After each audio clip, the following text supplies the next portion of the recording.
Would చూసారు కదా ఎంత షైనింగ్గా ఉందో. వుడ్ ఇది ఇంకా ఫినిషింగ్ చేయలేని వుడ్. బ్లేడ్, మన బ్లేడ్ ఎప్పుడు కూడా ట్రిపుల్ బ్లేడ్ ఉంటుంది. ట్రిపుల్ బ్లేడ్ ఉంటుంది మన బ్లేడ్ ఎప్పుడు కూడా.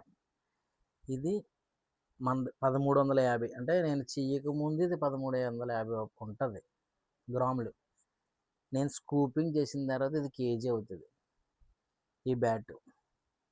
ఇదే బ్యాట్ మీద ఏ స్టిక్కర్ వేసినా ఒకటే రేటు. మీరు అపోహలకి వెళ్ళిపోయి ఫలానా బ్రాండ్ ఎక్కించుకుంటున్నారు. వాళ్ళు డబ్బులు ఖర్చు పెట్టుకొని ఇన్ఫ్లుయెన్సర్లతో వీడియోలు చేయించుకొని బ్రాండ్ ప్రమోషన్ చేయించుకుంటున్నారు.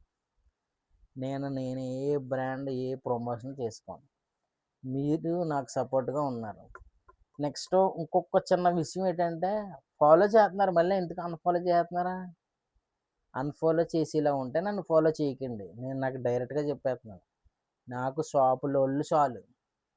మీకోసం మీరు డబ్బులు వేస్ట్ చేస్తున్నారని కేవలం నా బాధతో వీడియోలు చేస్తున్నాను తప్ప నాకు వీడియో చేయవలసిన పని కూడా లేదు. కష్టం అంతా మాది భయ్యా.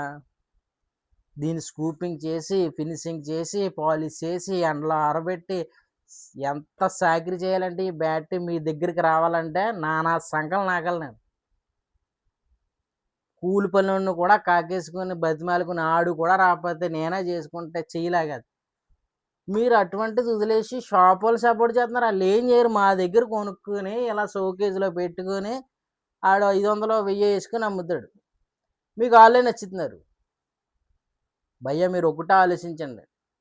ఎవరి దగ్గరైనా బ్యాట్ తీసుకునే ముందు, ఆడు స్టిక్కర్ వేసి బ్యాట్ చేసుకునే ముందు ఆ దగ్గరికి వెళ్ళి చూడండి. ఆడి దగ్గర స్టాక్ ఎంత ఉంది, ఆడి దగ్గర మిషన్ ఉందా లేదా, అసలు కష్టపడుతున్నాడా లేదా చూసి కష్టపడినోడికి ఇవ్వండి భయ్యా వాల్యూ. కష్టం లేనోడికి జస్ట్ అలా పెట్టి అమ్మినోడికి వాల్యూ ఇస్తున్నారేంటి? మీరు అర్థం చేసుకోండి. నాకేం పర్లేదు, ఫాలో చేసినా చేయకపోయినా పర్లేదు. కష్టాన్ని గుర్తించండి అంతే. Okay, thank you friends.